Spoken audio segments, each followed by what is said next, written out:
சொத்து குவிப்பு வழக்கில் சசிகலா உள்ளிட்டோருக்கு தண்டனை உறுதி செய்யப்பட்டதை பல அரசியல் கட்சித் தலைவர்கள் வரவேற்றுள்ளனர்.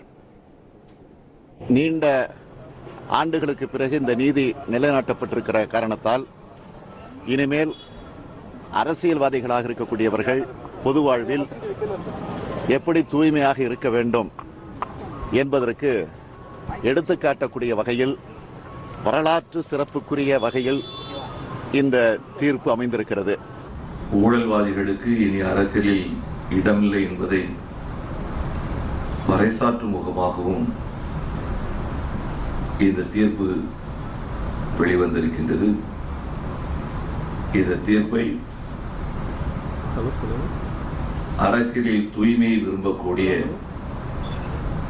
எந்த கட்சியை சேர்ந்தவராக இருந்தாலும் கூட அவர்கள் அத்தனை பேரும் மனப்பூர்வமாக வரவேற்பார்கள் என்பதில் இரண்டாவது கருத்து யாருக்கும் இருக்க முடியாது. பொது வாழ்க்கைக்கு வருபவர்கள், அதிகாரத்துக்கு வருபவர்கள் அதிகாரத்தை பயன்படுத்தி ஊழல், முறைகேடு போன்ற சமூக விரோத செயல்களில் ஈடுபடக்கூடாது என்பதற்கு ஒரு சிறந்த தீர்ப்பு, உச்சநீதிமன்ற தீர்ப்பை வரவேற்கிறோம். குறிப்பாக ஊழலுக்கு எதிராக நடக்கக்கூடிய போராட்டத்திற்கு உச்சநீதிமன்ற தீர்ப்பு என்பது உத்வேகம் அளிப்பதாக அமையும். இந்த உச்சநீதிமன்ற தீர்ப்பை பாட்டாளி மக்கள் கட்சி வரவேற்கிறது. இதை தொடர்ந்து சொல்லிக் கொண்டு வந்தோம். அதிமுக ஒரு ஊழல் கட்சி என்றும் அதனுடைய தலைவர் ஊழல் செய்தவர் என்றும் இந்த வழக்கு 21 ஆண்டுகளுக்கு பிறகு முடிவுக்கு வந்திருக்கிறது.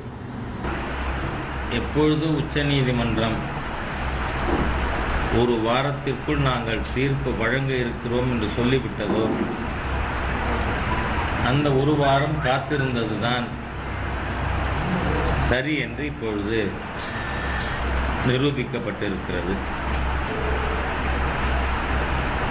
இதற்கு அடுத்ததாக யார் முதலமைச்சராக பொறுப்பேற்க செய்ய வேண்டும்,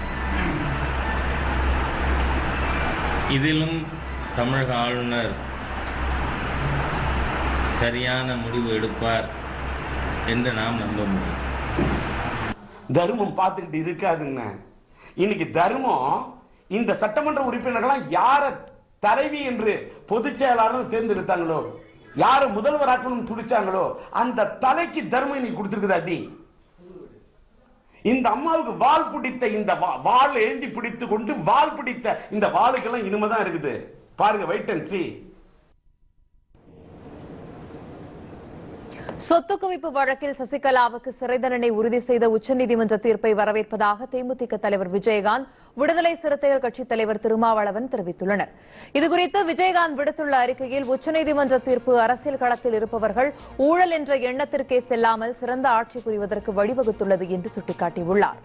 ஊழல் செய்த பல பேர் பசுந்தோல் போர்த்திய புலிகளாக வெளியே வலம் வருகிறார்கள் என்றும் இந்த தீர்ப்பு அவர்களுக்கு எச்சரிக்கையாக இருக்கும் என்றும் விஜயகாந்த் கூறியுள்ளார். திருமாவளவன் வெளியிட்டுள்ள அறிக்கையில், சொத்து குவிப்பு வழக்கில் உச்சநீதிமன்றம் அளித்துள்ள தீர்ப்பு ஜெயலலிதா குற்றமற்றவர் அல்ல என்பதையே காட்டுவதாக கூறியுள்ளார். பாமக நிறுவனர் ராமதாஸ் விடுத்துள்ள அறிக்கையில், சொத்து குவிப்பு வழக்கின் தீர்ப்பின் மூலம் நீதித்துறையின் மீதான நம்பிக்கையும் மதிப்பும் உயிர்ப்பிக்கப்பட்டுள்ளதாக தெரிவித்துள்ளார்.